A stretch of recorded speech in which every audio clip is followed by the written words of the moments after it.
Good afternoon, everybody, and welcome to the Israel Brief, brought to you by Lay of the Land.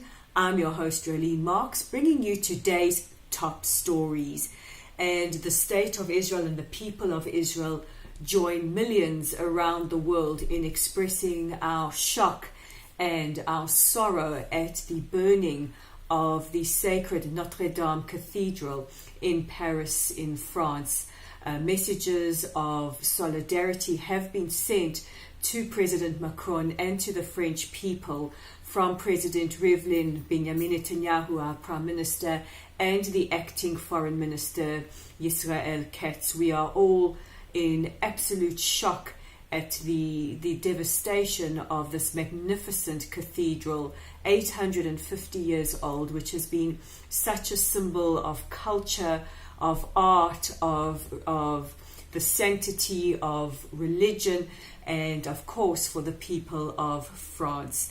And as we approach Easter this weekend, our thoughts are very, very much with the Christian and the Catholic community of France as they mourn this tragic loss. And it is our hope that Notre Dame in time will be restored to her former glory. And all of us from here in Israel standing shoulder to shoulder with the people of France, regardless of their religion. Turning back to Israel, and the big news of the week is the coalition building after last week's very, very high octane elections. And President Rivlin has almost finished his job of tapping the right person to form a coalition government. So here is how we stand at the moment with the final votes tallied, with all results in. What we do know is that Likud are down one seat from 36 to 35. UTJ, or United Torah Judaism, have gained and they have 8 seats. However, the new right, or Hayemini Chadash, which was Ayelet Shaked and Naftali Bennett's breakaway party from Habayit Yehudi, still fail to gain the threshold that they need to enter the Knesset. But it looks likely that Prime Minister Netanyahu, with his massive block of at least 65 seats, will be the one to form a coalition and form a new government.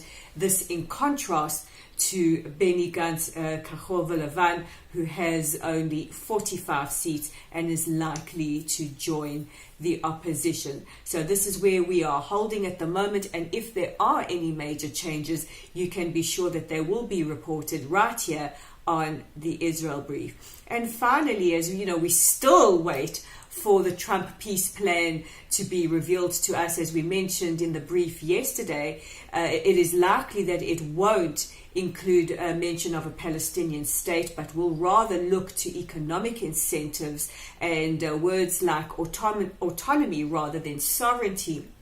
Hearing from Prime Minister, or President rather, Abbas, the head of the Palestinian Authority, he has said that he will meet Israel for negotiations without preconditions, as long as these negotiations are mediated by Russia, which sounds kind of like a precondition to me. But then again, this is a man serving the 15th year of his 4-year term. So, you know, the definitions are all open. The last time that Prime Minister Netanyahu and President Abbas came face to face was in 2016 at the funeral of our former president, the late Shimon Peres. So will the Russians be able to perform a miracle and bring Abbas and Netanyahu to the negotiating table? Who knows? But all we know is that we are still waiting for the deal of the century, Trump's peace plan, to be revealed. So this is it today for the Israel Brief, and just a reminder that you can check out our content online at www.layoftheland.online. Read all about the eyewitness account from a self-confessed Muslim Zionist soldier and former Stand With Us educator Yahya Mohammed, as he describes what it is like to be a soldier serving on the front line during the Friday riots from Gaza. And join our family on Facebook. You can like us or follow us at Lottel's site. Everybody's welcome. The more the merrier. There's space for everybody. And you can click on the subscribe button below to make sure that you are informed daily with your Israel Brief.